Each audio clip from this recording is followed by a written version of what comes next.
በዚህ ዓለም ላይ ስንኖር ማግኘት፣ ማጣት፣ መክበር፣ መዋረድ፣ ሐዘን፣ ደስታ ይፈራረቃሉ። ምንም አይነት መከራ ግን ቢገጥመን መፍትሄው ስፍራን መልቀቅ አይደል። ስፍራ የተባለ ሃይማኖት፣ ስፍራ የተባለች ቤተ ክርስቲያን፣ ስፍራ የተባለ መንፈሳዊ ሕይወት፣ ስፍራ የተባለ አገልግሎት፣ እነዚህ ሁሉ ስፍራዎቻችን ናቸው። መፍትሄው ስፍራ መልቀቅ አይደለም። ባለንበት ቦታ ሆኖ ዝም ብሎ እግዚአብሔርን መጠበቅ እሱ ነው መፍትሄው ነው። እናንተ ግን አለ ደቀ መዛሙርቱን ማንም እንዳያስታችሁ ተጠንቀቁ። ማንም እንዳያስታችሁ ምን በሉ? ተጠንቀቁ ተብለናል። መጠንቀቅ ነው። እነሆ ክርስቶስ ከዚህ አለ ወይም ከዛ አለ ቢሏችሁ አትመኑ። ሐሰተኛ ክርስቶሶች፣ ሐሰተኛ ነቢያት፣ ሐሰተኛ ሐዋርያት፣ ሐሰተኛ አስተማሪዎች ይነሳሉ። ቢቻላቸውስ አይቻላቸውም እንጂ የተመረጡትን እንኳን እስኪያስቱ ድረስ በምትሃት ብዙ ድንቃ ድንቅ ነገር ያደርጋሉ። በዚህ እንዳትደነቁ። በቀን አንድ ጊዜ መብላት ማይችሉ ብዙ ወገኖቻችን አሉ። ኑሮ የከበዳቸው፣ ኑሮ እንደ ሰማይ የራቀባቸው፣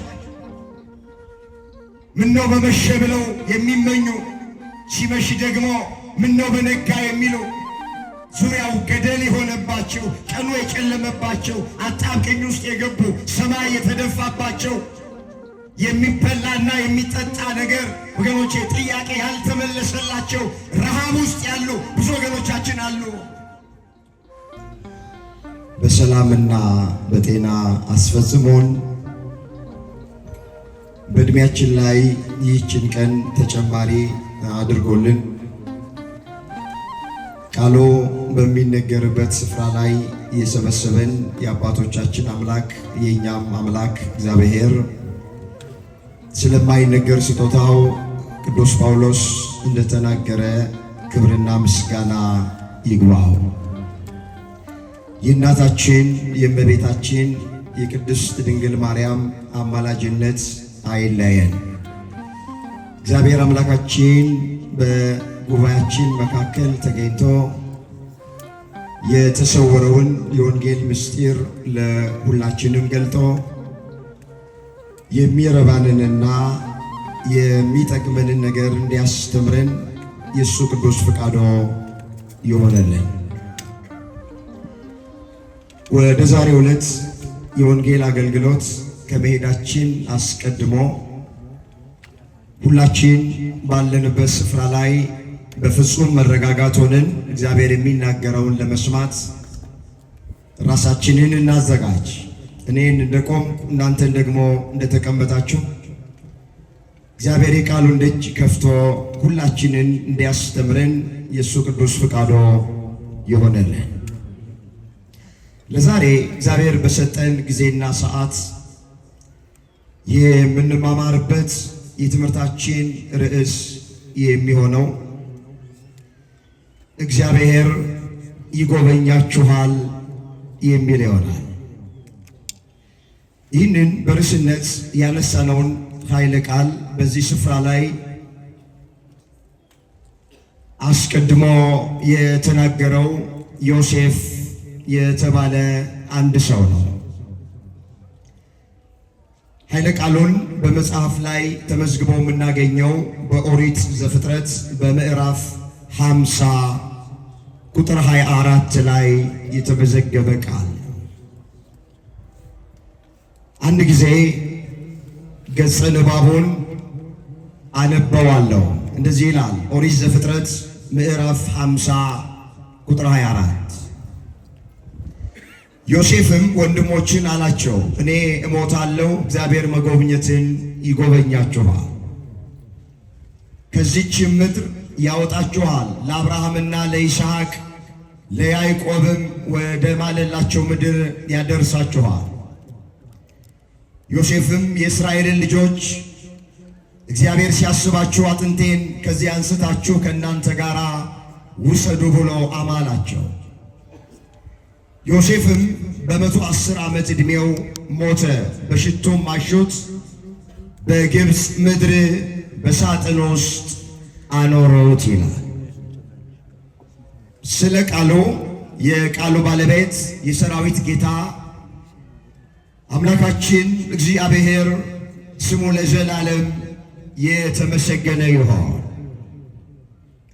በዚህ ውስጥ ሶስት ነገሮችን በዋናነት እናያለን። በመጀመሪያ እግዚአብሔር ይጎበኛችኋል ማለት ምን ማለት ነው የሚለውን አስቀድመን እናየው።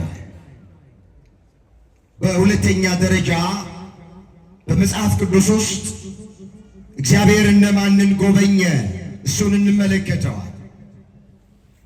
ሶስተኛና የመጨረሻ አሁን እኛን እግዚአብሔር እንዲጎበኘን ምን እናድርግ የሚለውን ተመልክተን ለዛሬ ትምህርታችንን እንቋጨዋለን።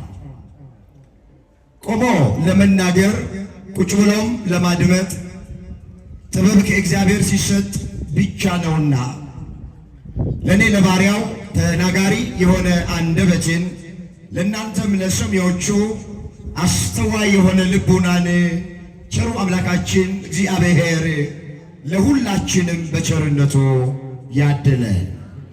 እስኪ አንድ ጊዜ ላስቸግራችሁ በርዕስነት ያነሳነውን ቃል በህብረት ለመናገር ሁላችንም ራሳችንን እናዘጋጅ። እግዚአብሔር በሉ እስኪ ሁላችሁ እግዚአብሔር ይጎበኛችኋል። እግዚአብሔር ምን ይላችኋል? ይህንን ጉባኤ እግዚአብሔር ይጎብኝልን። እንግዲህ ወደ አንደኛው እንምጣ። ጊዜ ለመጠቀም ትንሽ ይፈጥናለሁ። እንድትከታተሉኝ በእግዚአብሔር ፍቅር እጠይቃችኋል። እግዚአብሔር ይጎበኛችኋል ማለት እግዚአብሔር ይመለከታችኋል፣ እግዚአብሔር ያስባችኋል፣ እግዚአብሔር ያያችኋል ማለት ነው የቃሉ ትርጉም።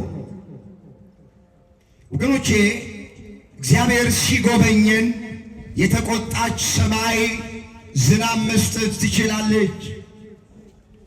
እግዚአብሔር ሲጎበኘን ጤና ያጣን ጤና ማግኘት እንችላለን።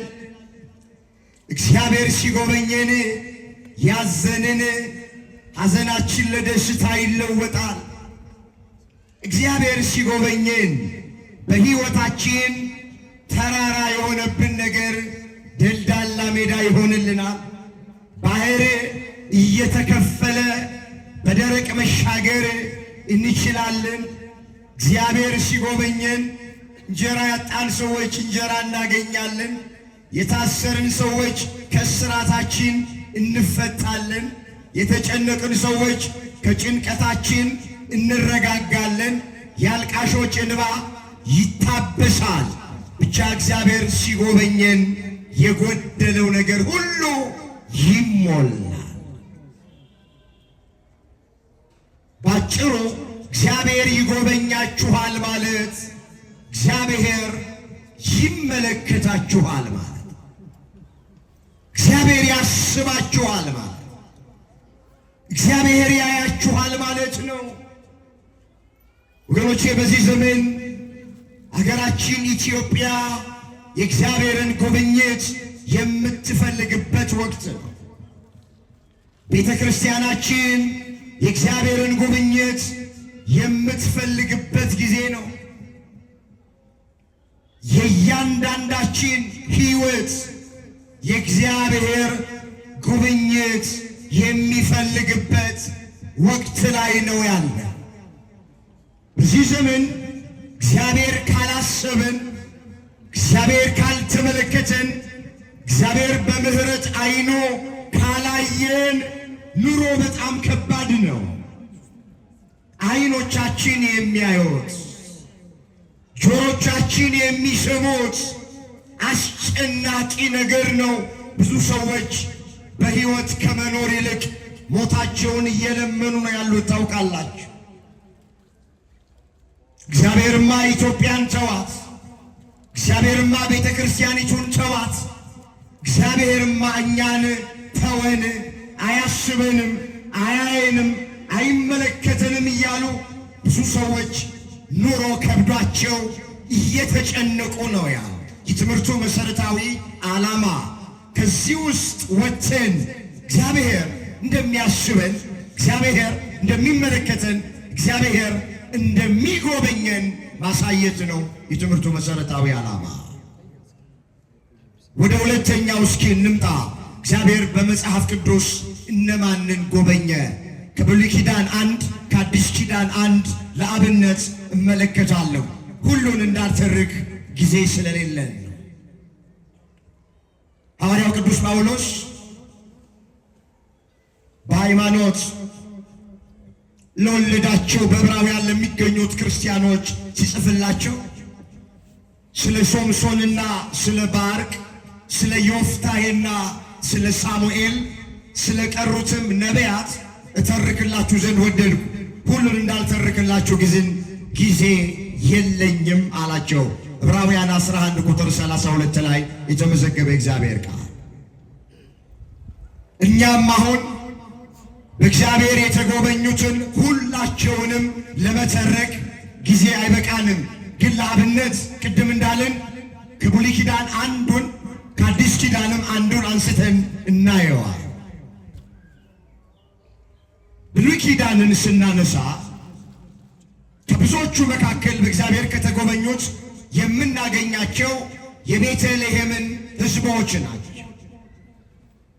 ታሪኩ በመጽሐፈ ሩት በምዕራፍ 1 ቁጥር 1 ላይ የተመዘገበ ነው። እንዲህ ብሎ ይጀምራል። መሳፍንት በምድሪቱ ላይ ይፈርዱ በነበረበት ዘመን በአንድ ከተማ አንድ ቤተሰብ ነበረ። የባል ስም አቤሜሌክ፣ የሚስት ስም ኑኃሚን፣ ሁለት ልጆች አሏቸው። መሐሎንና ኬሌዮን ተብለው ይጠራሉ። የሚኖሩት በይሁዳ ቤተልሔም ነበረ ይላል። ሁላችን እንደምናውቅ ቤተልሔም ማለት የቃሉ ትርጉም የእንጀራ ቤት ማለት። በዚህ ቤተልሔም ተብላ በምትጠራ ከተማ በአንድ ወቅት ላይ ጽኑ ረሃብ ሆነ። እግዚአብሔር የሰማይን መስኮት ዘጋ። ምድሪቱ የተዘራባት አልበቅል፣ የተተከለባት አልጸድቅ አለ። ረሃብ መጣባት። ረሃብ ደግሞ አስጨናቂ ነው። ታውቃላችሁ፣ መጽሐፍ ቅዱስ ከረሃብ ሰይፍ ይሻላል ብሏል። እዛ ሰቆቃው ኤርምያስ ምዕራፍ 4 ቁጥር 9 ላይ ከረሃብ ሰይፍ ይሻላል። ሰይፍ ገላግሌ ነው። አንድ ጊዜ ይቆርጣል፣ በቃ ይገድላል። ረሃብ ግን ያሰቃያል። ረሃብ ጊዜ አይሰጥም። አምላካችን እግዚአብሔር በረሃብ ውስጥ ያሉትን ወገኖቻችንን እሱ በቸርነቱ ይጎብኝልን። አሜን በሉ ወገኖቼ። ታውቃላችሁ አገራችን ኢትዮጵያ አሁን በጣም ከባድ ሁኔታ ውስጥ ነው ያለች። በቀን አንድ ጊዜ መብላት ማይችሉ ብዙ ወገኖቻችን አሉ። ኑሮ የከበዳቸው፣ ኑሮ እንደ ሰማይ የራቀባቸው፣ ምነው በመሸ ብለው የሚመኙ፣ ሲመሽ ደግሞ ምነው በነጋ የሚሉ፣ ዙሪያው ገደል የሆነባቸው፣ ቀኑ የጨለመባቸው፣ አጣብቂኝ ውስጥ የገቡ፣ ሰማይ የተደፋባቸው፣ የሚበላና የሚጠጣ ነገር ወገኖቼ ጥያቄ ያልተመለሰላቸው ረሃብ ውስጥ ያሉ ብዙ ወገኖቻችን አሉ። በዚህ ቤተልሔም በሚባል ከተማ ረሃብ ሆነ። የጥቂቱን ጊዜ ረሃብ መታገስ አቅቷቸውና ኑኃሚንና አቤሜሌክ ቤተልሔምን ትተው ታሪኩን እንደምናውቅ ተሰደው ወደ ሞዓብ ምድር ወረዱ ይላል መጽሐፍ። መከራ ሲገጥምህ፣ ፈተና ሲገጥምህ ስፍራህን አትልቀቅ ተብሎ ነው የተጻፈው። እዚህ በመጽሐፍ መክብብ ምዕራፍ 10 ቁጥር 5 ላይ የተመዘገበ እግዚአብሔር ቃል የገዢ ቁጣ በገጠመ ጊዜ፣ መከራና ፈተና በገጠመ ጊዜ ስፍራህን አትልቀቅ። ወገኖቼ ይቺ ዓለም የመከራ ዓለም ናት። በዚች ዓለም ላይ ስንኖር ማግኘት፣ ማጣት፣ መክበር፣ መዋረድ፣ ሐዘን፣ ደስታ ይፈራረቃሉ። ምንም አይነት መከራ ግን ቢገጥመን መፍትሄው ስፍራን መልቀቅ አይደል። ስፍራ የተባለ ሃይማኖት፣ ስፍራ የተባለች ቤተ ክርስቲያን፣ ስፍራ የተባለ መንፈሳዊ ሕይወት፣ ስፍራ የተባለ አገልግሎት፣ እነዚህ ሁሉ ስፍራዎቻችን ናቸው። መፍትሄው ስፍራ መልቀቅ አይደለም። ባለንበት ቦታ ሆኖ ዝም ብሎ እግዚአብሔርን መጠበቅ፣ እሱ ነው መፍትሄው። አንዳንዶች ጥቂት ሲቆነጠጡ፣ ጥቂት ፈተና፣ ጥቂት መከራ በሕይወታቸው ሲገጥማቸው እንደ መፍትሄ የሚያዩት ሃይማኖት መቀየር ነው፣ ማተም መበጠስ ነው፣ ከቤተ ክርስቲያን መውጣት፣ ወደ ሌላ መንጋ መሄድ ነው። ባካችሁ ይሄ ድምፅ የሚሰማን ኦርቶዶክሳውያን ላይመቸን ይችላል፣ ላይሞላልን ይችላል፣ ላይሳካልን ይችላል። ብንራብም፣ ብንጠማም፣ ብንታረዝም፣ ብንታመምም፣ ብንቸገርም፣ ምንም ቢጎድልብንም በመጀመሪያ ሃይማኖታችን እስከ መጨረሻው ድረስ እንጽና። ሐዋርያው ቅዱስ ጳውሎስ ምንድን ያለው? በሮሜ ለሚገኙት ክርስቲያኖች ከክርስቶስ ፍቅር የሚለየኝ ማን ነው? መከራ፣ ስደት፣ ረሃብ ነውን? ቀኑን ሙሉ ስላንተ እንገደላለን፣ እንደሚታረዱ በጎች ተቆጠርን ያለው ሮሜ 8 ቁጥር 35 ላይ። ከሃይማኖታችን ፍቅር ምንድን ነው የሚለየን? ከቤተ ክርስቲያን ፍቅር ምንድን ነው የሚለየን? ከተዋህዶ ምንድን ነው የሚለየን? ረሃብ ነው? ስደት ነው? ጥም ነው? ማጣት ነው? መቸገር ነው? ምንም ነገር በሕይወታችን ይቅጠመን፣ ስር ሰደን በሃይማኖት እንታነጽ። እዚሁ ቤት ሆነን በሃይማኖታችን ሆነን እግዚአብሔርን እንጠብቀው። ይሄ ቤተሰብ ጥቂት ረሃብ ወደዚች ከተማ ሲመጣ መታገስ አቃተውና ትንቢት የተነገረላትን ሱባኤ የተቆጠረላትን የዳዊት ከተማ ተብላ የምትጠራውን በኋላም ኢየሱስ ክርስቶስ የሚወለድባትን ቤተልሔምን ትተው ወደ ሞዓብ ሄዱ። ልክ ሞዓብ ሲደርሱ ኑኃሚን ባሏን አጣች። ጥቂት ቆየችና 2 ልጆቿን አጣች። መሐሎንና ኬሌዎንም ሞቱባት። የወላድ መካን ሆና ቀረች ይላል መጽሐፍ። ስፍራ መልቀቅ ዋጋ ያስከፍላል። ሃይማኖትን መለወጥ ዋጋ ያስከፍላል። ከቤተ ክርስቲያን መውጣት ዋጋ ያስከፍላል።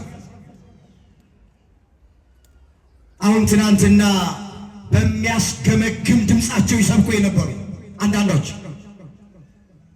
ትናንትና በሚያምር ድምፃቸው ይዘምሩ የነበሩ አንዳንድ ዘማሪዎች፣ ትናንትና መቅደስ ገብተው ተንሱ ጸልዩ እያሉ ይቀድሱ የነበሩ አንዳንዶች ስለ ገንዘብ፣ ስለ ጥቅም፣ ስለሚሻግት እንጀራ ብለው ሃይማኖታቸውን የቀየሩ ማዕተባቸውን የበጠሱ ባሉበት ቦታ ደስተኛ ይመስሏችኋል?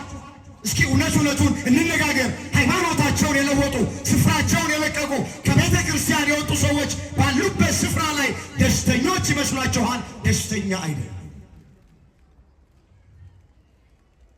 ደስተኛ አለመሆናቸውን በምን እናውቃለን ካላችሁ፣ አሁንም ከቤተ ክርስቲያኒቱ ላይ አልወረዱም። ባሉበት ቤት ሆነ አሁንም ቢሆን እንጀራቸው ቤተ ክርስቲያን ናት። እዛ ሆነው ቤተ ክርስቲያኗን እየሰደቡ ነው የሚኖሩት። 24 ሰዓት ቲክቶክ ላይ ወጥተው ፌስቡክ ላይ ዩቲዩብ ላይ ተቀምጠው የኢትዮጵያ ኦርቶዶክስ ተዋሕዶ ቤተ ክርስቲያንን እሷን ነው እያነሱ እንጀራ እዚህም እያሉ እንጀራቸው እቺ ነበረች። ወጥተውም እየሰደቧት እንጀራ የሚያገኙት በዚህ ቤተ ክርስቲያን። ይሄ የምን ምልክት ይመስላችኋል መሰላችሁ? በሄዱበት ቦታ ያለማረፋቸው ምልክት ነው። ቤተ ክርስቲያኗን እያነሱ የሚናገሩ ባሉበት ቤት ውስጥ ቢያርፉ ኖሮ፣ ደስተኛ ቢሆኑ ኖሮ፣ ሰላም አግኝተው ቢሆኑ ኖሮ የራሳቸውን ዶግማ፣ የራሳቸውን ቀኖና፣ የራሳቸውን አስተምህሮ ያስተምሩ ነበረ። አንድም ቀን ወንጌል ሲሰብኩ አልሰማናቸው። ጠላት ዲያብሎስ የስድብ አፍ ሰጥቷቸው የአውሬው መንገድ ጠራጊዎች ስለሆኑ ሁልጊዜ የሚሳደባል። ወገኖቼ እንደዚህ ቢሆኑ እኛ እንጠላቸው፣ እንወዳቸዋለን።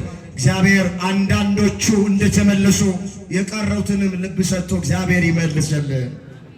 ይሄ ነው ምኞታችን፣ ይሄ ነው ፍላጎታችን። እንደወጡ አያስቀራቸው እግዚአብሔር። መልሶ ልብ ሰጥቶ ወደ እናት ቤተ ክርስቲያን እግዚአብሔር ይመልስልን። እንመለስ። ስፍራዋን ለቀቀች። ከቤተልሔም ወደ ሞዓብ ወረዱ። ነገር ግን እዛ ሲደርሱ ቅድም እንደተረክነው አልተጠቀሙም። አቤሜሌክ ሞተ፣ 2 ልጆቿም ሞቱ። ወገኖቼ ስፍራችሁን አትልቀቁ። ከሃይማኖታችሁ አትውጡ። ከቤተ ክርስቲያናችሁ አትውጡ። ማዕተባችሁን አጥብቃችሁ ያዙ። የትንቢት መፈጸሚያዎች እንዳትሆኑ። ዛሬ ያለንበት ዘመን ከባድ ዘመን። ጌታችን መድኃኒታችን ኢየሱስ ክርስቶስ ስለ መጨረሻው ዘመን ለደቀ መዛሙርቱ ሲነግራቸው በመጨረሻው ዘመን ከሚሆኑት ነገሮች መካከል አንደኛው ብዙዎች በክርስቶስ ስም መምጣታቸው፣ ብዙዎቹን ማሳታቸው ነው። እናንተ ግን አለ ደቀ መዛሙርቱን ማንም እንዳያስታችሁ ተጠንቀቁ። ማንም እንዳያስታችሁ ምን በሉ?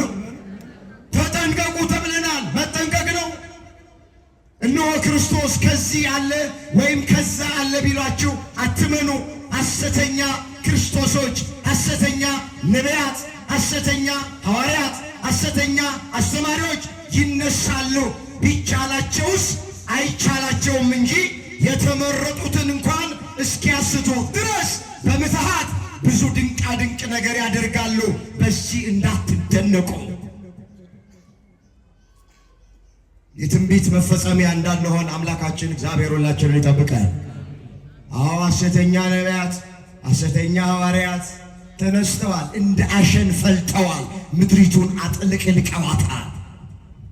እንደምታዩት ነው እንግዲህ ጊዜ የሰጠው ቅል ድንጋይ ይሰብራል ይላሉ አባቶቻችን። ጊዜ ሰጥቷቸዋል እንጂ ጊዜ ስለሰጣቸው እንደ ልባቸው ነው የሚናገሩት፣ እንደፈለጉ ነው፣ ታጅበው ነው፣ በፌዴራል በማርሽ ባንድ ነው፣ ጊዜው የኛ ነው ይላሉ። ይህም ጊዜ ያልፋል ያልፋል። ይህም ጊዜ ብዙ አሳልፈናል። ይህም ጊዜ ያልፋል። እንደ ዘመት እንደ ታሪክ የምናወራበት ዘመን ቅርብ። እነዚህ በሰሞኑ ወደ ደቡብ ለአገልግሎት ሄጄ ነበር፣ ወደ ሐዋሳ አካባቢ። አይኖቻችን የሚያየው ጆሮቻችን የሚሰማው ነገር ያሳዝናል፣ አንገት ያስደፋል። ልክ መንግስታዊ ሃይማኖት የመጣ ይመስላል። ለሀገር ባለውለታ የሆነች ቤተ ክርስቲያን፣ ታቦቷን ተሸክማ ጦር ሜዳ የዘመተች ቤተ ክርስቲያን፣ ትምህርት ሚኒስቴር በሌለበት ጊዜ ትምህርት ሚኒስቴር ሆና ያገለገለች ቤተ ክርስቲያን፣ ጤና ሚኒስቴር በሌለበት ጊዜ በጸበሏ በእምነቷ በመስቀሏ ትፈውስ የነበረች ጤና ሚኒስቴር ሆና ያገለገለች ቤተ ክርስቲያን፣ ስልጣኔን ያስተማረች፣ ጀግንነትን ያስተማረች፣ ስርዓትን ያስተማረች፣ ዘመን አቆጣጠርን ያስተማረች፣ ፊደል ቀርጻ የሰጠች፣ የሁሉ ነገር ባለውለታ የሆነች አገር የሰራች ቤተ ክርስቲያን የማያውቋት ሰዎች ተነስተው ጉልበታቸውን እያሳዩባት ነው ያሉት። ቢሆንላቸው አይሆንላቸውም እንጂ ሊያዋት አይፈልጉም። አንዳንዶቹ ሊያጠፏት ነው የሚፈልጉት። እያንዳንዱን ገልጦ ማየት ያስፈልጋል።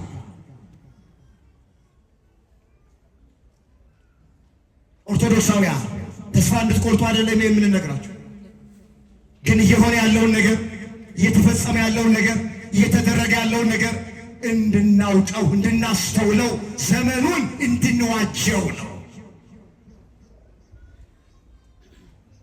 ግን ደስ የሚለው ነገር በሐዋርያትና በነቢያት መሰረት ላይ ስለታነጸች የማዕዘኑም ራስ ኢየሱስ ክርስቶስ ስለሆነ ማንም ሰው ቢነሳ ቤተ ክርስቲያኒቱን ሊያጠፋት አይችልም።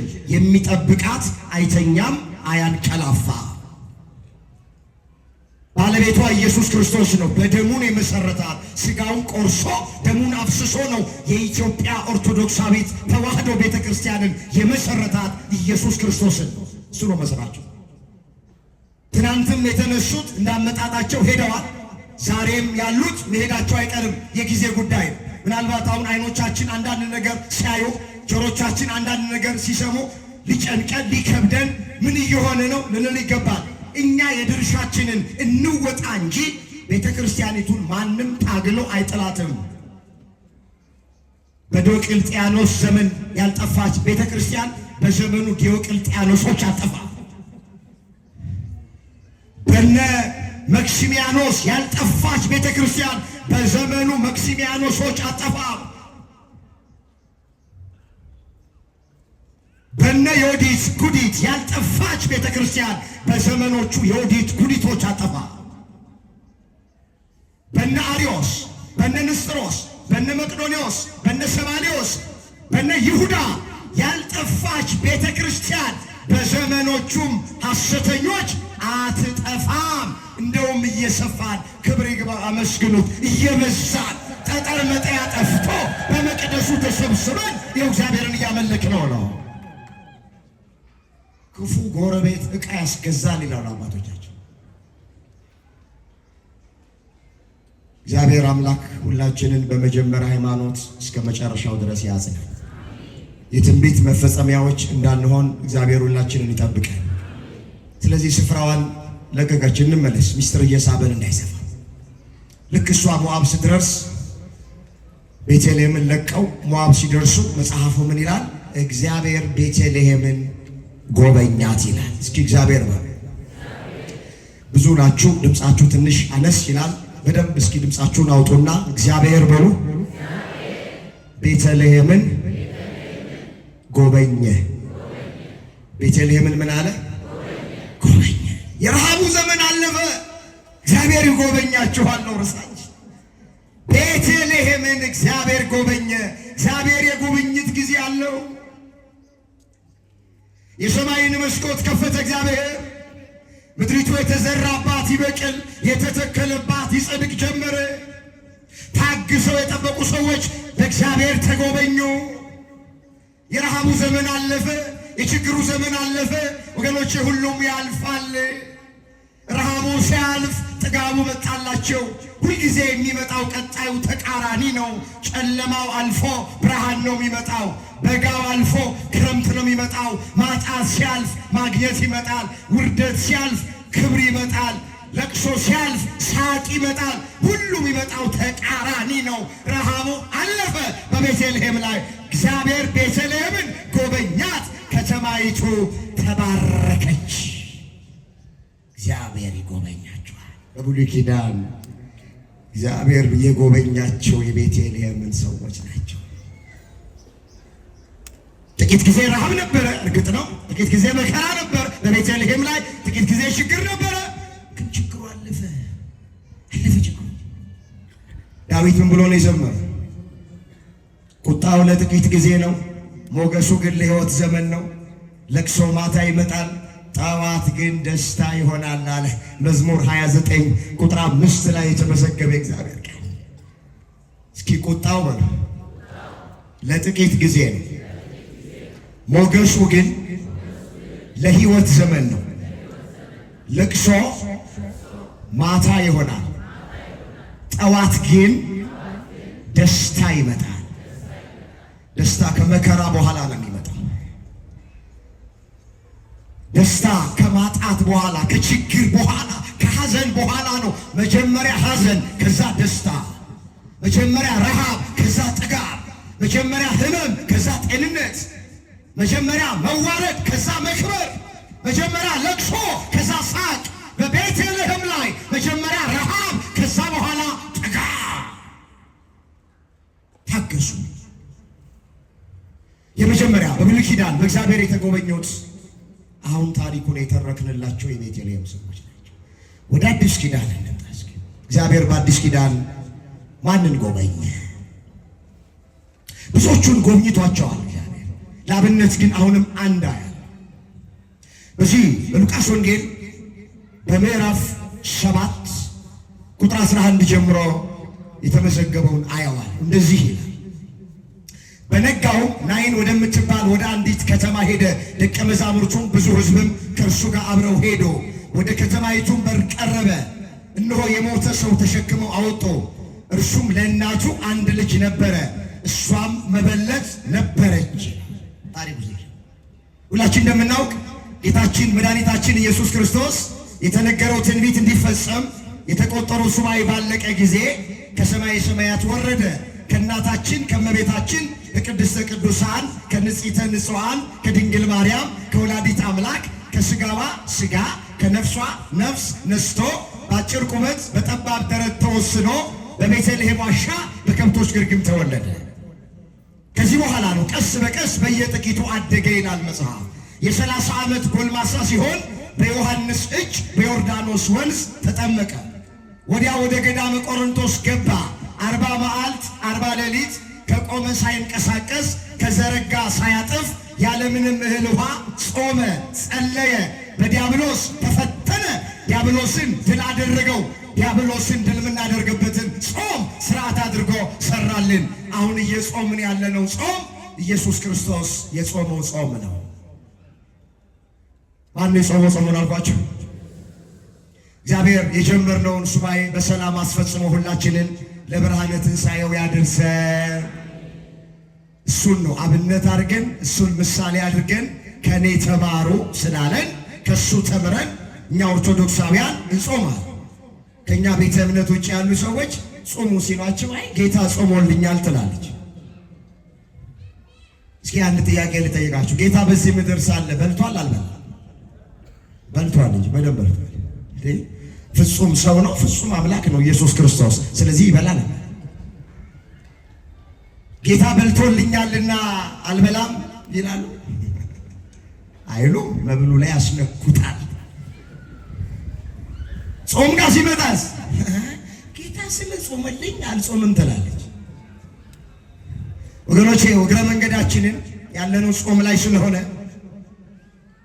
የምንጾመው በዘፈቀደ አይደለም፣ ወይንም ከመጽሐፍ ቅዱስ ሐሳብ ውጭ ሆነ አይደለም። ኢየሱስ ክርስቶስ ማድረግ የሚገባንን ነገር ሁሉ ከኃጢአት በስተቀረ አድርጎ ያሳየን እሱ ነው።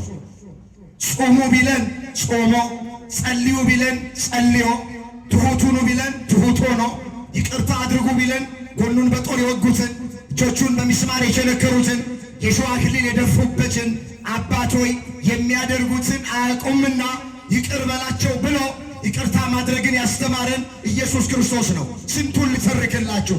በቃ ከኃጢአት በስተቀረ ክርስቲያኖች ማድረግ የሚገባቸውን አድርጎ ያሳየን ኢየሱስ ክርስቶስ ነው። ከእኔ ተማሩ ነው ያለን። ጾምን ያስተማረን ኢየሱስ ክርስቶስ። አሁን አንዳንዶቹ በጌታ ነኝ ትላለች። በጌታ ከሆንሽ ጌታ በዚህ ምድር የሰራውን ስሪ በያት። በጌታ ነኝ ሲል በጌታ ከሆንክ ጌታ በዚህ ምድር ያደረገውን የሰራውን ስራ በሉት። አንደኛው ጾም ነው። ጾም ነው። ይጾም ነበር ጌታችን። ጌታችን ጾመኛ ነው። እኔ ይገርመኛል። መጽሐፍ ቅዱስን ተሸክመው የሚዞሩ ብዙ ሰዎች አሉ። መጽሐፍ ቅዱስ የጾም መጽሐፍ ነው። የጾምን መጽሐፍ ተሸክመው ጾምን መቃወም ስንፍና ነው። እስኪ መጽሐፍ ቅዱስ በሉ። አልሰማችሁም? መጽሐፍ ቅዱስ የጾም መጽሐፍ ነው። የጾምን መጽሐፍ ተሸክሞ ጾምን መቃወም ስንፍና ነው። መጽሐፍ ቅዱስ የምን መጽሐፍ ነው አልኳችሁ? ይህንን ብትበሉ መልካችሁ ያምራል፣ ሰውነታችሁ ይወፍራል ተብሎ ቤትም ስፍራ ላይ አልተጻፈ። ነቢያቱም አልተናገሩም፣ ሐዋርያቱም አልሰበኩም። ግን ብንጾም እንደምንጠቀም በብዙ ስፍራ ላይ ተመዝግቦልናል። አምላካችን እግዚአብሔር ጾመን ዋጋ እንድናገኝ ሁላችንን በቸርነቱ ይርዳል። እንመለስ። ጾመ፣ ጸለየ፣ በዲያብሎስ ተፈተነ፣ ዲያብሎስን ድል አደረገ። ዲያብሎስን ድል የምናደርግበትን ጾም ስርዓት አድርጎ ሰራል። እሱ የሰራው ስራ። ከዚህ በኋላ ነው እንግዲህ አደባባይ ላይ ወጥቶ ወንጌል መስበክ፣ ታምራት ማድረግ የጀመረ። ወደ አንዲት ከተማ ገባ። ቅድም እንዳነበብነው ናይን ትባላለች ከተማይቱ። ልክ ወደ ከተማይቱ ወንጌል ሊሰብክ ሲገባ አንዲት መበለት ሴት ልጇ ሞቶባት የሞተው ልጇን አሸክማ ወደ ቀብር ስፍራ ስትሄድ ኢየሱስ ክርስቶስ ወንጌል ሊሰብክ ወደ ከተማይቱ ሲገባ ፊት ለፊት ተገናኙ። አያት ሴቲቱን፣ ትወድቃለች፣ ትነሳለች፣ እንባዋን ታፈሳለች። መጽሐፉ ምን ይላል? ጌታም ባያት ጊዜ አዘነላትና አታልቅሺ አላት ይላል። እስኪ ጌታም ባያት ጊዜ አዘነላትና አታልቅሺ አላት። ምን አትበይ አላት? ለዚች ሴት ያዘነ ጌታ ለሁላችንም ይዘንልን። እስኪ አንድ ጥያቄ ልጠይቃችሁ። እግዚአብሔር ያዝናል አያዝንም? አቤት ያዝናል። በማናችንም መጨነቅ እግዚአብሔር ደስተኛ አይደለም። በማናችንም ሕመም፣ በማናችንም መሰቃየት፣ በማናችንም ማጣት፣ በማናችንም መራብ፣ በማናችንም እንቅልፍ አጥቶ ቁጭ ብሎ ማደር ባካችሁ እግዚአብሔር ደስተኛ አይደለም። ሴቲቱ ስትወድቅ ስትነሳ መበለት ናት ነው አይደለም የሚለው? ቅድም ስናነብ መበለት ማለት ባል የሞተባት ሴት ማለት ባል ሞቶባታል። የባሏ መሞት ሳያንስ እንደገና ልጇን ሞተባት። በእንቅርት ላይ ጆሮ ደግፍ ሆነባት። በቁስል ላይ ጥዝጣዜ ሆነባት። ልቧ ያዘነባት ሴት ናት። እቺ ሴት ያላዘነች ማን ያዝን ነው? ባሏ ሞቶ እንደገና ተጨምሮ ልጇን ሞተባት። ለዚህ ነው የምትወድቀው የምትነሳው። ለዚህ ነው በአራት ማዕዘን እንባዋ የምታፈሰው። ክርስቶስ አያትና አንቺ ሴት አይዞሽ አታልቅሺ አላት። እኛንም አይዟችሁ ይበለን። በብዙ ነገር እያዘንን ያለን በገዛ ባሏ የምታዝን ሚስት አለች በዚህ ዘመን። በገዛ ሚስቱ የሚያዝን ባል አለ። በወላጆቹ የሚያዝን ልጅ አለ። በልጁ የሚያዝን ወላጅ አለ። ሐዘናችን ይለያያል እንጂ ሁላችንም ሐዘንተኞች ነን። ማነው በሀገሩ ጉዳይ የማያዝን? ማነው በቤተ ክርስቲያኑ ጉዳይ የማያዝን? በውስጥም ባለው በውጭም ባለው በምናየው በምንሰማው ነገር ማነው የማያዝነው? ዛሬ በወገኖቹ ጉዳይ የማያዝነው ማን ነው? ሰው በግፍ ሲገደል፣ ሰው መከራ ሲቀበል፣ ይህን ስናይ ይህን ስንሰማ እያዘንን ያለ ነው። የሁላችሁ ሐዘናችን ይለያያል እንጂ ሁላችንም ሐዘንተኞች ነን። ምናለቅስበት ምክንያቱ ይለያያል እንጂ ሁላችንም አልቃሾች ነን። እቺ ሴት ስታለቅስ አያትና አዘነላት። አይዞሽ አታልቅሺ አላት። ሰው ቢያዝን ታውቃላችሁ የመጨረሻው እርዳታ ከንፈር መምጠጥ። ወንድም ሊሆን ይችላል፣ እህት ልትሆን ትችላለች፣ አባት ሊሆን ይችላል፣ እናት ልትሆን ትችላለች፣ ጓደኛችን ሊሆን ይችላል። አያድርስ ነው።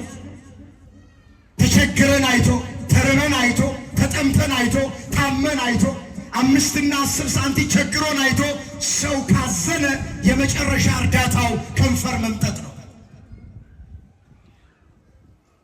ማብላት እየቻለ ማያበላ፣ ማጠጣት እየቻለ የማያጠጣ፣ ማልበስ እየቻለ የማያለብስ አዝኖ ከንፈሩን መጥቶ ሰው ይሄዳል። እግዚአብሔር ካዘነ ግን ወደ ድርጊት ወደ ሥራ ያመራዋል። እግዚአብሔር ሰው አይደለም። ዝም ብሎ አዝኖ ከንፈሩን መጥቶ ትቶን አይሄድም። እግዚአብሔር ይውላችሁ ካዘነ ሥራ ይሰራል።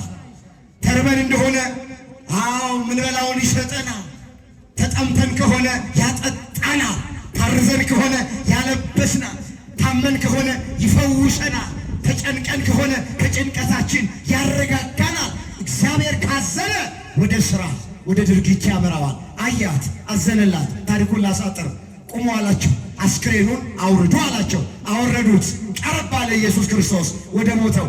እጁን ያዘው፣ ቀኝ እጁን ያዘው። አንተ ብላቴና እልሃለሁ ተነሳ ሲለው አፈፍ ብሎ ተነሳ። ለእናቱ ስጧት አለ። የባልሽን ሐዘን ያስረሳሽ አለ። ሴቲቱ ሐዘኗ ለደስታ ተለወጠ። አፏ በሳቅ ተሞላ፣ ከንፈሯ በእልልታ ተሞላ። የሞተባት ልጇ ተነሳ። ክብር ምስጋና ለአምላካችን ለእግዚአብሔር ይሁን። እግዚአብሔር ይችላል አይችልም? አቤት ይችላል። ሞቶ የነበረው ልጇን አስነሳላት። ግረ መንገድ ምንም አይነት ችግር በሕይወታችሁ ይቅጠማችሁ፣ እባካችሁ ችግራችሁን ከእግዚአብሔር በታች አድርጉትና እግዚአብሔርን ከችግሮቻችሁ ሁሉ በላይ አድርጉት። አሁን አንዳንድ ሰዎች የሆነ ችግርን እግዚአብሔር ይፈታል፣ መልስ ይሰጣል፣ ደግሞ የሆነውን ነገር አይችልም ብለው እጃቸውን አጣጥፎ እግራቸውን አጣምረው ቁጭ ያሉ ሰዎች ከዚህ ውስጥ ነው። ምንም አይነት ነገር በህይወታችን ይቅጠመን፣ የቱም አይነት ችግር በህይወታችን ይቅጠመን፣ ከእግዚአብሔር በታች ነው ችግራችን። ከማን በታች ነው ችግራችንስ? የት ነው ያለው? ማን ነው? እግዚአብሔርስ የት ነው ያለው? ከችግራችን ሁሉ በላይ። ይኸውልህ የምናመልከው አምላክ የታመሙትን ማዳን ብቻ ሳይሆን የሞቱትንም ማስነሳት የሚችል ይኸው እኮ አሳየን። ታዲያ ለምንድን ነው የተለያየ ጤና አተን የኔ ነገር አበቃልኝ? ለምንድን ነው ተስፋ የምንቆርጠው? ምናልባት ሐኪሞቹ የጤና ባለሙያዎቹ ያንተ ነገር አበቃልህ፣ ያንቺ ነገር አበቃልሽ፣ ዝም ብላችሁ የሚሞትበትን ቀን ጠብቁ፣ የምትሞትበትን ቀን ጠብቁ ሊሉን ይችላሉ። ሐኪሞች ተስፋ ሊያስቆርጡን ይችላሉ። ግን ሰው ሲጨርስ እግዚአብሔር መስራት ይጀምራል። የሰው ትዕግስት ማለቂያው የእግዚአብሔር ሥራ መጀመሪያ። ተስፋ አትቆርጡ ኦርቶዶክሳዊ። የትኛውም አይነት ችግር ከእግዚአብሔር በታች ነው። እግዚአብሔር ከችግራችን ሁሉ በላይ ነው። ሁሉን መፍታት ይችላል። ሁሉን ማስተካከል ይችላል። ለሁሉ መልስ መስጠት ይችላል። መጽሐፍ ከነገር አንድ ነገር ቢከብዳችሁ እሱን ወደ እኔ አምጦት እኔም እመልሰዋለሁ ተብሎ ተጽፏል። እስኪ ቃሉን በልባችሁ እንዲጻፍ ከኔ ቀጥላችሁ ተናገሩት። ከነገር በሉ እስኪ። ያልተናገረ ሰው አለ። ከነገር አንድ ነገር ቢከብዳችሁ እሱን ወደ እኔ አምጦት እኔም እመልሰዋለሁ። እኔ ምን እለዋለሁ? ከነገር አንድ ነገር ቢከብዳችሁ። ምንድነው የከበዳችሁ እህቶቼ? ምንድነው ወንድሞቼ በሕይወታችሁ የከበዳችሁ? የፍርድ ቤት ጉዳይ ነው ፍትህን ያጣችሁት? ምንድነው የከበዳችሁ? በትዳር ውስጥ እየኖራችሁ ልጅን ያልተሰጣችሁ? የጤና ችግር ነው? የእንጀራ ችግር ነው? ተምራችሁ ስራን ያጣችሁት?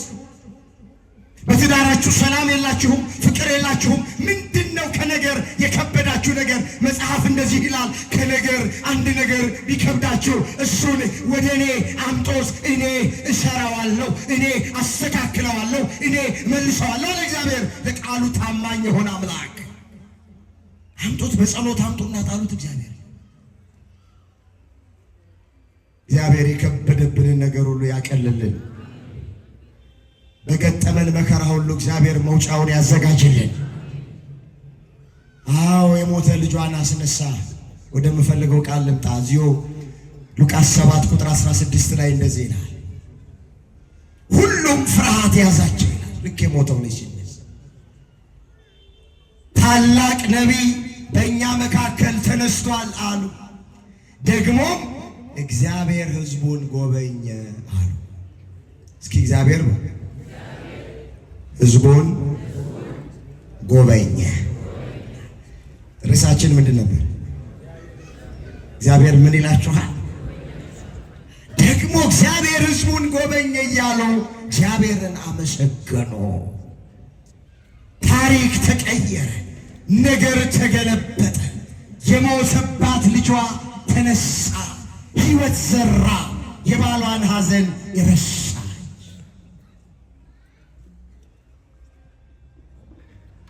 አሁን እግዚአብሔር እንዲጎበኘን ምን እናድርግ? እሱን ተመልክቼ ባጭር ትምህርቴን ጠቃልላለሁ። ሁለቱን ተመልክተናቸዋል። ሶስተኛውን አይቼ ትምህርቴን ጠቃልላለሁ። ወገኖቼ በዚህ ዘመን እግዚአብሔር እንዲጎበኘን ከፈለግን የመጀመሪያ ከኛ የሚጠበቀው ሳናቋርጥ ዝም ብሎ መጸለይ ነው። ሳናቋርጥ ምን ማድረግ? ጸሎታችሁን እንዳታቋርጡ የእግዚአብሔርን ጉብኝት የምትፈልጉ ከሆነ መጽሐፍ ለምኑ ይሰጣችኋል፣ መዝጊያ አንኳኩ ይከፈትላችኋል፣ ፈልጉ ታገኛላችሁ። ከእናንተ መካከል ልጅ እናቱን ዳቦ ቢለምን ድንጋይ ትሰጠዋለችን? እንቁላል ቢለምንስ በእንቁላል ፈንታ እባብ ወይንም ጊንጥ ትሰጣለችን? እናንተ ክፉ ሆናችሁ ሳላችሁ ለልጆቻችሁ መልካም ማድረግ ካወቃችሁ የሰማዩ አባታችሁ እግዚአብሔርማ ለሚለምኑት እንዴት አብልጦ አያደርግም ነው የሚለው። እግዚአብሔር ዳቦ መልካም ነገር እየለመን ነው፣ ድንጋይ ክፉ ነገር አይሰጠንም። እባካችሁ ዳቦ ሰላም እየለመን ነው፣ ድንጋይ ጦርነት አይሰጠንም። ዳቦ ጤንነት እየለመን ነው፣ ድንጋይ በሽታ አይሰጠንም። ዳቦ በረከት እየለመን ነው፣ ድንጋይ መርገም አይሰጥም እግዚአብሔር። ስለዚህ ከኛ የሚጠበቀው የእግዚአብሔርን ጉብኝት ለማግኘት እግዚአብሔር እንዲያየን፣ እግዚአብሔር እንዲያስበን፣ እግዚአብሔር እንዲመለከተን ሳናቋርጥ መጸለይ። ውዳሴ ማርያማችሁን እንዳታቋርጡ፣ ዳዊት መድገማችሁን እንዳታቋርጡ፣ ቅዳሴ ማስቀደሳችሁን እንዳታቋርጡ፣ ከቤተ ክርስቲያን እንዳትጠፉ፣ እንዲህ ካለ ጉባኤ ቁጭ ብላችሁ የእግዚአብሔርን ቃል መስማት እንዳታቋርጡ ጠብቁ። ዝም ብላችሁ ይመጣል እግዚአብሔር። ጸሎታችን ከእንባ የተደገፈ ሆኖ እንጸልይ። ምንድነው ነቢዩ ኤርምያስ የተናገረው? እግዚአብሔር ከላይ ከሰማይ እስኪጎበኘንና እስኪመለከተን ድረስ ዓይኔ ሳታቋርጥ ዝምም ሳትል እንባን ታፈሳለች አለ። ሰቆቃወ ኤርምያስ ምዕራፍ 3 ቁጥር 49 ላይ ወገኖቹ እስራኤላውያን በባቢሎን ምርኮ በነበሩ ጊዜ፣ በመከራ ውስጥ በጭንቅ ውስጥ በነበሩ ጊዜ ነቢዩ ኤርምያስ እንዲህ ብሎ ጸለየ። እግዚአብሔር አለ ከላይ ከሰማይ እስኪጎበኘንና እስኪመለከተን ድረስ ዓይኔ ሳታቋርጥ ዝም ሳትል እንባ ታፈሳለች አለ። ሳታቋርጡ ጸልዩ፣ ሳታቋርጡ አንቡ፣ ሳታቋርጡ አልቅሱ። ስለ ሀገራችሁ፣ ስለ ቤተ ክርስቲያናችሁ፣ ስለ ወገኖቻችሁ፣ ስለ ጤናችሁ፣ ስለ ጎደለባችሁ ነገር ሁሉ ጸልዩ። እግዚአብሔር ያስበናል፣ እግዚአብሔር ይጎበኘናል፣ እግዚአብሔር ይመለከተናል። ከኛ የሚጠበቀው የመጀመሪያ የእግዚአብሔርን ጉብኝት ለማግኘት ጸሎት። ምን አልኳችሁ? ይኸውላችሁ ጸሎት አይቋረጥም። ጳውሎስ ለተሰሎንቄ ክርስቲያኖች ምንድን ያላቸው? ሳታቋርጡ ጸልዩ ነው ያላቸው። አንደኛ ተሰሎንቄ ምዕራፍ 5 ቁጥር 18 ላይ ሳታቋርጡ ጸልዩ፣ በሁሉ ደግሞ አመስግኑ ብሏቸዋል። አሁን ብዙዎቻችን ጸሎቱን ርግፍ አድርገን ትተነዋል። በትዝታ ላይ ያለ ነው። የዛሬን ያድርገውና ትላለች። እንደኔ ጸሎተኛ የለም። ዛሬ ውዳሴ ማርያሟ የት እንዳለ አታውቅም። የዛሬ ላይ አድርገውና እንደኔ ዳዊት ደጋሚ የለም ይላል። ዳዊቱ ዛሬ መዝገበ ጸሎቱ የት እንዳለ ግን አያውቅም። ጸሎት እየጨመርን የምንሄደው እንጂ እየቀነስን የምንሄደው አይደለም። ጸሎት ከእግዚአብሔር ጋር መነጋገር ነው። ሰው እንዴት ከእግዚአብሔር መነጋገሩን ያቆማል? ጸሎት ሐሳብን ለእግዚአብሔር ማቅረብ ማለት ነው። ስለዚህ ጸሎታችሁን ጨምሩ። የእግዚአብሔርን ጉብኝት ከፈለጋችሁ ይሁላችሁ በሚገባችሁ ቋንቋ በመጸለያችን የምንጨምረው ነገር እንኳን ባይኖር በመጸለያችን ግን የምንቀንሰው ነገር አለ።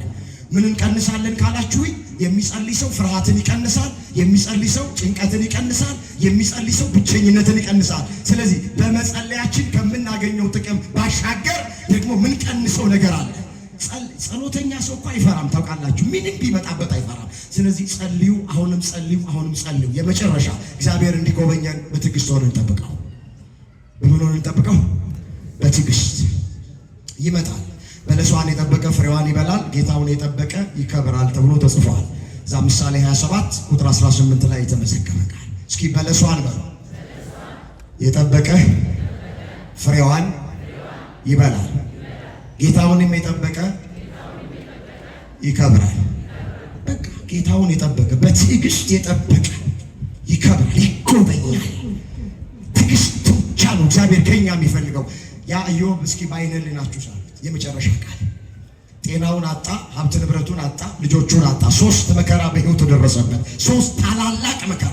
10 ልጆቹን ያጣው በአንድ ሌሊት። 7 ወንድ ናቸው፣ 3 ሴት ናቸው። ከራስ ፀጉሩ እስከ እግር ጥፍሩ ድረስ በደዌ ነው፣ በቁስል ነው የተመታው። ሀብት ንብረቱን በሙሉ ነው ያጣው፣ የወደመበት። ግን ምንድን ያለው? ከእናቴ ማህፀን ራቁቴን ወጥቻለሁ፣ ወደ መቃብርም ራቁቴን ገባለሁ። እግዚአብሔር ሰጠኝ፣ እግዚአብሔር ነሳኝ፣ የእግዚአብሔር ስም የተመሰገነ ይሆናል። 10 ልጆቹን አጥቶ ተመስገን አለ። ሙሉ ሀብት ንብረቱን አጥቶ ተመስገን አለ። ጤናውን አጥቶ ተመስገን አለ። አላጉረመረመም። ወገኖቼ ኢዮብ አላማረረም ተብሎ ነው የተጻፈው። አላዘነም አልተባለም። አዝኗል፣ ግን አላማረረም። የታል ማመልከው አምላክ አላለም። የታል እግዚአብሔር አላለም። አዝኗል፣ ግን አማሯል ተብሎ አልተጻፈም። ማዘን የተፈቀደ ነው። ማዘን ተፈጥሯዊ ነው። ግን እባካችሁ እግዚአብሔርን አታማሩት። ምንም ቢገጥማችሁ እግዚአብሔርን አታማሩት። ተመስገን አለ። በአንድ ወቅት በሚስቱ በኩል ሰይጣን መጥቶ ሊጥለው ሞከረ፣ አልቻለም። በጓደኞቹ በኩል መጣ፣ አልቻለም። መጨረሻ ላይ ራሱ አይኑን አፍጦ ጥርሱን አግጦ ሰይጣን መጣ። እስካሁን ፍጹምነትን ይዘሃል። ይሄ እግዚአብሔር የምትለው ልጆችን ካልጠበቀ ሀብት ንብረትን ካልጠበቀ ለምን ታመልከዋለህ? ስደብና ሞት አለው። ኢዮብ እንደዚህ ብሎ መለሰ። የምፈልገው ቃል የመጣው ነገር ይምጣ አለ። ሥጋዬን በጥርሴ ነክሼ ይይዘዋለሁ አለ። ቢገድለኝም እንኳን አምላኬ እግዚአብሔርን በትዕግስት እጠብቀዋለሁ አለ። ኢዮብ 13 ቁጥር 14 ላይ የተመዘገበ ቃል አንድ ላይ እንበለውና ትምህርቱን እንዳጠቃል። የመጣው ነገር ይምጣ በሉ። ሥጋዬን በጥርሴ ነክሼ ይይዘዋለሁ፣ ቢገድለኝም እንኳን አምላኬ እግዚአብሔርን በትዕግስት እጠብቀዋለሁ። በምን እጠብቀዋለሁ? ጤና ማጣት ከእግዚአብሔር አይለየኝም። ልጆች ማጣት ከእግዚአብሔር አይለየኝም። ሀብት ንብረት ማጣት ከእግዚአብሔር አይለየኝም። ቢገድለኝም እንኳን በትዕግስት ማንን እጠብቃለሁ አለ? በቃ እኛም እንደዚህ እንበል። ምንም ነገር አይለየን። በቃ እንጨክን፣ እንጠብቀው በትዕግስት። ይጎበኘናል፣ ይመጣል። ሰው ዝም ብሎ የእግዚአብሔርን ማዳን ተስፋ ቢያደርግ መልካም ነው ተብሎ ተጽፏልና ዝም ብለን እግዚአብሔርን ተስፋ አድርገን እንድንኖር አምላካችን እግዚአብሔር ሁላችንን በቸርነቱ ይርዳል። እጅግ የምንወዳቸው የምናከብራቸው የኔታ እሸቱ በመካከላችን መጥተዋል። ስለዚህ እኔ እዚህ ጋር ይበቃኛል። ከእሳቸው ጋር ደግሞ አብረን እንቆያለን። ያስተማረን አምላክ ስሙ የተመሰገነ ይሁን። ድንግል ማርያም ጣዕሟን በአንደበታችን ፍቅሯን በልባችን ትሳልብን። አገራችንን ኢትዮጵያ አምላካችን እግዚአብሔር በጽኑ ሰላም ይጠብቅልን። የእምነት ነፃነታችንን እግዚአብሔር ያስከብርልን። የሁላችንን መጨረሻ እግዚአብሔር ያሳምር።